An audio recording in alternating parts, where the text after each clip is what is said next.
आज आपसे sir rapid fire के सवाल पूछेंगे और आपके कुछ नेताओं का हम नाम बोलेंगे, उसको कम शब्द में एक सेंटेंस में आपको बताना है। पहले है तेज प्रताप यादव। देखिए, तेज प्रताप यादव जी राजनीतिक नहीं हैं, लालू यादव जी के बेटे हैं, इसलिए उन्हें राजनीति में कहा जाता है। राजनीति में कहीं से भी किसी भी दृष्टिकोण से मैं उन्हें राजनीतिक व्यक्ति नहीं मानता। प्रशांत किशोर। देखिए, प्रशांत किशोर, आरसीपी सिन्हा, आज क्या हस्त हुआ उनका, कहाँ चले गए, किस गर्क में चले गए। मैं कहना चाहता हूं कि हर काम हर कोई नहीं कर सकता है। प्रशांत किशोर जी सलाहकार हो सकते हैं, लेकिन राजनीतिक नहीं हो सकते हैं। कभी राजनीति का हमें नहीं लगता है कि उन्हें राजनीति का ABCD कुछ जानकारी है। सलाहकार, सलाह देना अलग है, राजनीति करना अलग है। चिराग पासवान। देखिए, ये लोग जो हैं, इनके बारे में जितनी बातें कही जाए कम होगी। ये लोग मतलब सोना के चम्मच से आए हुए लोग हैं। ये शोषित दलित वंचितों की राजनीति नहीं कर सकते हैं। जरूर राजनीति में हैं, राजनीति कर रहे हैं, लेकिन ये लोग सोने के चम्मच से खाने वाले लोग हैं। ये गरीबों का, शोषितों का, वंचितों की आवाज़ और उनकी बातों को कभी नहीं कर सकते। चंद्रशेखर आजाद से। देखिए, चंद्रशेखर आजाद जी आज बहन मायावती की देन है और गलतफहमी में है।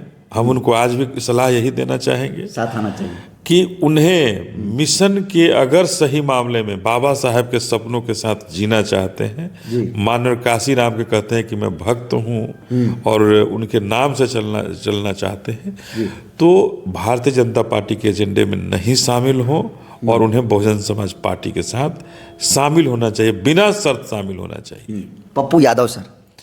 देखिए, पप्पू यादव जी बिहार के लिए बहुत कुछ सोचते हैं, आज सांसद भी हैं। आपका समर्थन किए थे चुनाव में लोकसभा, इसलिए ऐसा कह रहे हैं क्या सर? नहीं, हम ये नहीं कहना चाह रहे हैं। हम ये कहना चाह रहे हैं कि बिहार के लिए जरूर सोचते हैं, लेकिन कर नहीं पाते हैं।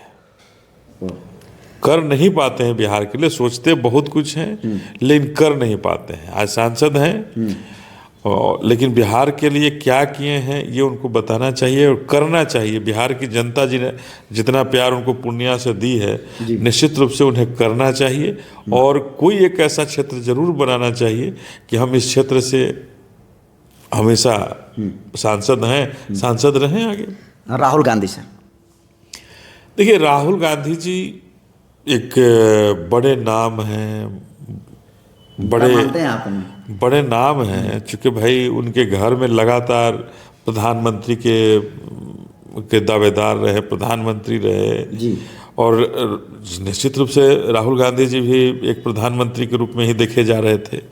लेकिन दुर्भाग्य है कि उनकी, हमें लगता है कि उनकी सोच, उनकी समझ एक ऐसे बड़े राजनीतिक घर में रहते हुए भी राजनीतिक परिपक्वता उनमें नहीं आ पाई, जिसकी वजह से वो सत्ता से दूर रहे और वहाँ नहीं पहुँच पाए। धीरेन्द्र शास्त्री। देखिए, धीरेन्द्र शास्त्री कौन है, मैं इन पर नहीं टीका टिप्पणी करना चाहता हूँ, लेकिन जरूर इतना कहना चाहता हूँ कि अभी मैं उनका बयान सुना कि मोक्ष की प्राप्ति। तो हम तो देखिए, मैं तो वहाँ जाने वाला भी नहीं हूँ। हम तो यही लगा कि हम लोग तो पाप ही नहीं किए हैं, तो पाप धुलने की बात कहाँ हुई। हमारे पूर्वजों पर जरूर पाप हुए, हम सबों के पूर्वजों पर पाप हुए थे और पाप करने वाले लोग यही लोग थे। धीरेन्द्र शास्त्री जैसे लोग ही थे जो हमारे पूर्वजों पर, आपके पूर्वजों पर और बहुजन समाज के पूर्वजों पर जुल्म, ज्यादती, अत्याचार किए, पाप किए। और निश्चित रूप से इन पापियों को गंगा जी में जाकर के डुबकी लगाना, इनके जरूर हो सकता है कि वहाँ इनका पाप धुले कुछ, और वहीं इन लोगों को मोक्ष भी मिलना चाहिए। मनुवादी मीडिया सर, अक्सर बहुजन समाज के मंचों पर कहा जाता है। देखिए, मनुवादी मीडिया ही नहीं, हम तो अभी की जो मीडिया की बात हम जो कहना चाहते हैं कि ये गोदी मीडिया जिसको कहा जा रहा है, ये निश्चित रूप से गोदी मीडिया बन गई है। आप मनुवादी मीडिया नहीं मानते हैं? नहीं, मनुवादी मीडिया नहीं, मैं मीडिया के रोल पर हमारा सवाल है कि आप मनुवादी हैं, ब्राह्मणवादी हैं, पश्चिमवादी हैं, भीमवादी हैं, मीडिया मीडिया होना चाहिए। मीडिया किसी भी काम को अगर सरकारी काम को समीक्षा नहीं करेगी, उनका कार्य नहीं देखेगी, तो विपक्ष का काम कैसे देखेगी? आज मीडिया जो दिख रहा है कि विपक्ष से सवाल करती है। इनके आवाजों में वो ताकत नहीं है जो पहले के मीडिया में हुआ करता था। पहले भी हम लोग देखे हैं कि इंदिरा गांधी से भी सवाल होता था। आज देश में अमेरिका से आए हमारे भाई, हमारे बहनें आई, बच्चे आए, बच्चों को छोड़ के बाकी के सारे हाथों में पैरों में बेड़ी लगा करके आई। कितनी बड़ी त्रासदी थी।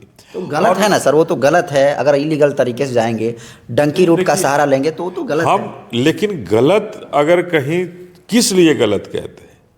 क्या क्राइम किया था उन्होंने गलत करके? हमारा पूछना है कि आखिर भारत को छोड़ने की जरूरत क्यों पड़ी थी?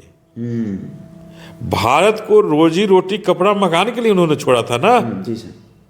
तो रोटी कपड़ा मकान हम भारत में अपने नहीं दे पाए, तो इस बेशर्म सरकार को तो इस्तीफा देना चाहिए। यही सरकार थी उस समय भी।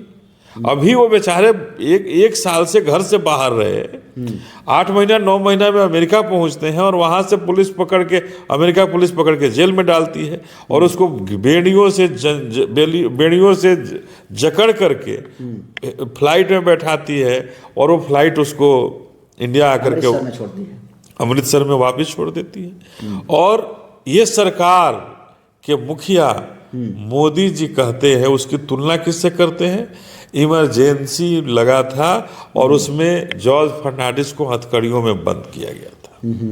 विपक्षी नेता में तो उस समय इमरजेंसी था, बंद हुआ था, उसका परिणाम इंदिरा गांधी को भुगतना पड़ा था। ये नहीं भूलना चाहिए कि इंदिरा गांधी ने विपक्षी नेताओं को जेल के सलाखों में डाला, बेड़ियों से जकड़ा, जिसका परिणाम इसी भारत में भारत की जनता ने इंदिरा गांधी को दिखा दिया था। तो निश्चित रूप से मोदी जी को भी इन बेड़ियों से जनता को जो जकड़ा जा रहा है वो नहीं दिख रहा है, लेकिन जनता इनको इस बार दिखा देगी। और कैसे जनता को ये बार बार अलग अलग रास्तों में ले जाकर के गुमराह कर रहे हैं, कभी कुछ बोलते हैं, कभी कुछ बोलते हैं। लेकिन जब जुआओं को नौकरियां नहीं मिलेंगी, जब किसानों के खेत में जो उपजे हुए फसल होंगे उनका दाम सही नहीं मिलेगा, महिलाओं का सम्मान कहीं नहीं हो पाएगा जी, तो धार्मिक उन्माद से भारत नहीं चल सकता है। और हम तो ये कहना चाहते हैं, कभी आपने धीरेन्द्र शास्त्री की चर्चा की, बागेश्वर वाले ये कोई बाबा रहे, लेकिन नहीं, मैं एक चीज स्पष्ट रूप से कहना चाहता हूं, ये संविधान विरोधी लोग हैं।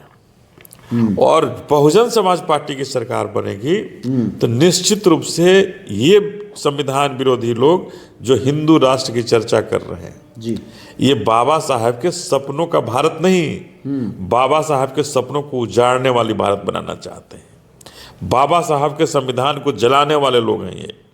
तो मैं स्पष्ट रूप से कह देना चाहता हूं कि बहुजन समाज पार्टी की सरकार बनेगी तो निश्चित रूप से ऐसे पाखंडी जो हिंदू राष्ट्र बनाने की परिकल्पना करते हैं, जो हमारे संविधान को किनारे करने की बात करते हैं, उन पाखंडियों को जेल के सलाखों में डाले जाएंगे।